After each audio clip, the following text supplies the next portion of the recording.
quick video message.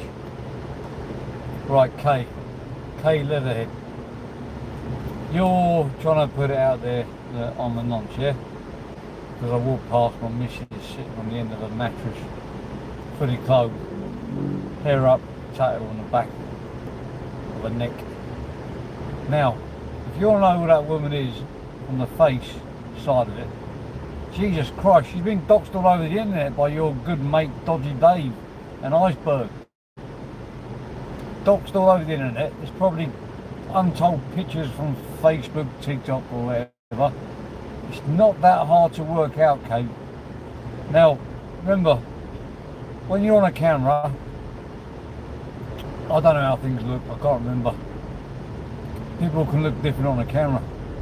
For example, I've seen people which I think are really small on camera. When I met in real life, they're fucking 10 times tall. You can't judge what you see from the back of someone from a camera, from the back of someone as well. And different angles and stuff like that. I've sort of met people off YouTube which I thought were a lot bigger than what I thought they would be, and actually a lot smaller. So I'm not a nonce, 100%, and my missus don't even look like she's child. She doesn't even look like she's child. Actually, she probably looks older than what she is. You've got to remember, she's been with me for 4 or 5 years, so imagine being with me for 4 or 5 years, it ain't gonna make you look younger, is it? You know, living with me, I'm not the easiest person I live with. So, yeah, if you want to do your research, Kate Leatherhead, do your research. All you got to do is ask your good mate Dodgy Dave, and I'm sure he's got loads of pictures to dox. In fact, I think 420 doxed a load of pictures of her.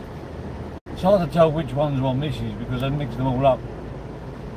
There's a picture of one of the pictures, she's got like frazzly hair. She had a perm that day. There's a clear one from the front there. There's me and my penguin nose there, man. It's probably one of the worst pictures I've ever taken of me. Thanks for uploading that. Not.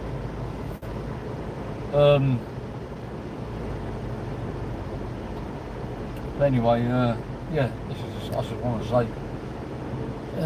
And if you want to brandish me a nonce and say I've had my arm around one of my nieces in the shooting range, which is what Axel was trying to put out there. She's in the shooting range. She was 13 at the time. She was there.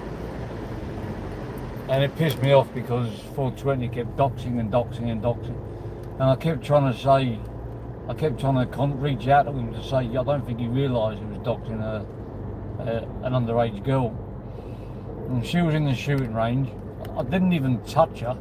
But I could have done, because when you're in a shooting range, it's not unnormal for the instructor or someone to have their hand on the back because you're handling a firearm, the person in front of you, and you, especially if they handle it for the first time, you want to make sure that the weapon's always pointing down the range, and they don't like, oh, somebody called it and they turn around with a gun in their hand without realising, and it's just pointing at everybody in the range. That happens quite a lot.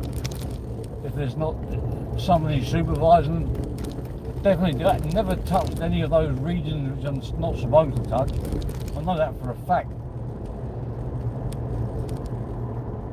The other one, I'm sitting on the sofa, my missus is on the left, and my 8-year-old daughter was on my right, and that was alright to dox that and put that out there.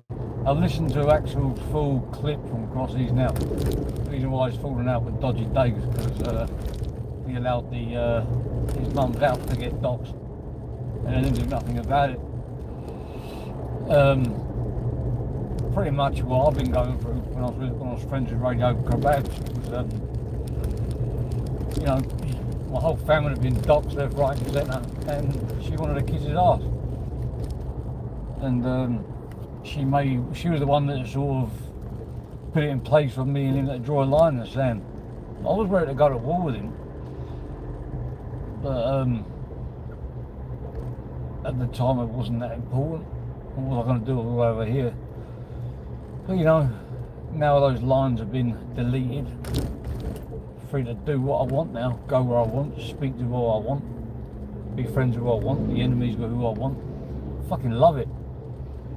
Got a load of evidence that I was being completely controlled by Krebabs. Told who to like, who to not like, who to go on panel, who to not go. Not just me, there's multiple people. But we all thought we were doing the right thing at the time. And Zara, you know, at the end of the day, like, you know, I sent you an email, and I'm not ashamed by the email. Like, I sent you the email and I just said, listen, I don't really like you too much. I don't hate you. I couldn't draw a line in the sand with someone like you. I could never ever draw a line in the sand with a fucking traitor like her. Now, if you want to know who was calling the shots behind the scenes, it weren't me and it weren't Smarter. Still, I think it's wrong, some of the stuff that you've done. And I stand by what I wrote in that email. But at the end of the day, like, I just think, well, I said what I've got to say in that email. I think it's pretty fucking disgusting, really, that I was given orders to hold fire,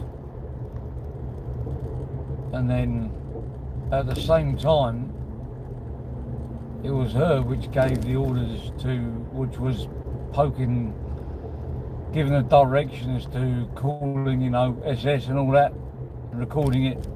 And then whilst we all sit back, oh, apparently Chris went on your panel a few times, and I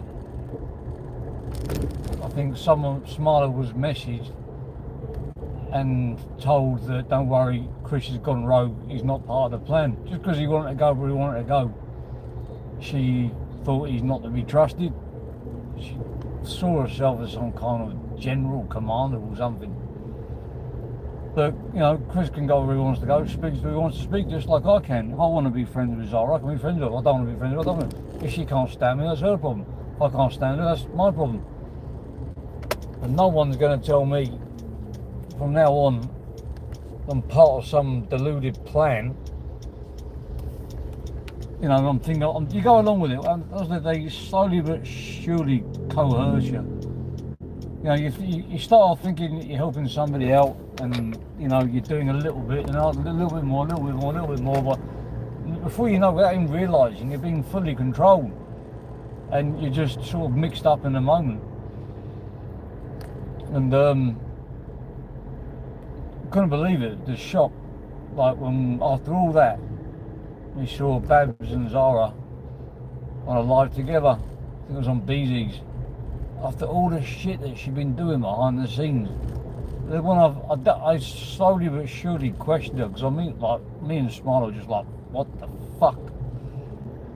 And then I didn't want to, like, put it on her because I know she just loses shit, and eventually I did. I just said, listen, like, you told me to block Zara, you told me to not have nothing to do with her offline, you told me to do this, do that, follow your instructions to a T, and then you're on a panel with her. She goes, didn't put it across like that. I said something like, we're just a bit confused as to why you're on a panel. I mean, you look like best of friends after what, you know, you've been doing.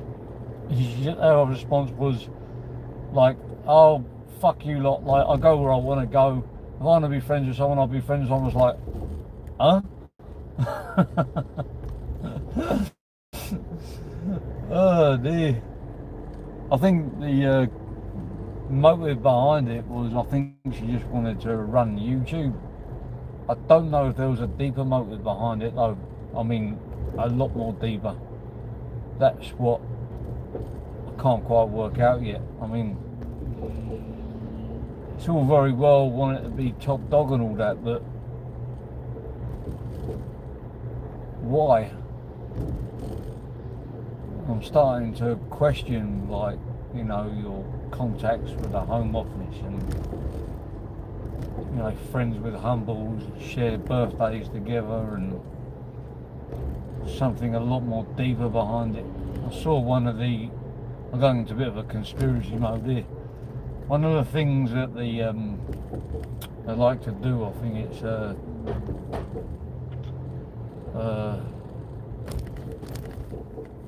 the MOD and all that, and intelligence agencies, they like to, one of the things they like to do is control social media, reach out to big podcasters and try to manipulate them and own as many channels as they can.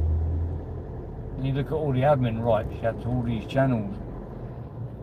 I'm starting to wonder, is there something deeper behind this for someone to be so invested in an app? They have a channel but not use their own channel, but want to have admin rights to everybody else's channels.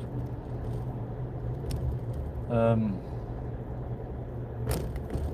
don't know. Wonder if she's subcontracted, oh shit, to infiltrate.